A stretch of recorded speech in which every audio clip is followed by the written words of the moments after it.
You should keep your lectures to yourself and be embarrassed for the government you served. As for you living in the region, the problem is not you living in the region. The problem is the army you served and the country you were a spokesman for illegally occupies other people's lands in the West Bank, in Gaza, in the Golan Heights, now in Lebanon again. You are the country that is illegally occupying other people's lands. It's not about you living in your homes. It's about you taking other people's homes. It's about Israel now aiming to annex Gaza, according to Haaretz this week, that Netanyahu no longer has any interest in saving the hostages, as he never did, and is eyeing annexation of Gaza, to quote the Israeli newspaper Haaretz. And if we're going to talk about people dying on October the 7th, some of us have condemned that. Some of us oppose that. You only oppose attacks on Israel. You support attacks on non-Israelis. 19-year-old student, Shaban Ahmed, software engineering student at Al-Azhar University.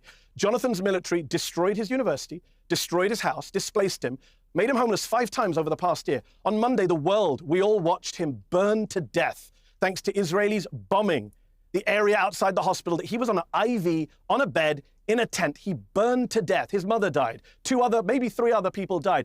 I'm not sure how Jonathan still comes on these shows and defends that kind of barbarism and open war crimes. I'm not sure how Jonathan sleeps at night watching people burn to death thanks to the military that he served and is now being investigated both at the International Court of Justice and the International Criminal Court. And I'm very concerned with American taxes going towards the funding of a genocide in Gaza, going towards the killing of a 19-year-old guy who's in an IV in a hospital bed, going towards the killing of children in a school, going towards the killing of 23 people from one family in Lebanon Monday, in northern Lebanon. 23 people bombed by your military, 2 babies killed, Jonathan. That is what you stand for. You serve the IDF, the Israeli military, which, as I say, is being investigated at the ICJ and the ICC. You serve a military that has been credibly accused by the United Nations just last week by Israeli media, which showed videos of mass rape of Palestinian detainees. The New York Times this week reported that your military sent children, Palestinian children, as human shields into booby-trapped tunnels and buildings. Is that what you did, Jonathan? Can you tell us today, did you ever send a Palestinian child as a human shield into a tunnel? Because the New York Times is saying your military did that. The World Food Programme is saying your military is starving the people of northern Gaza.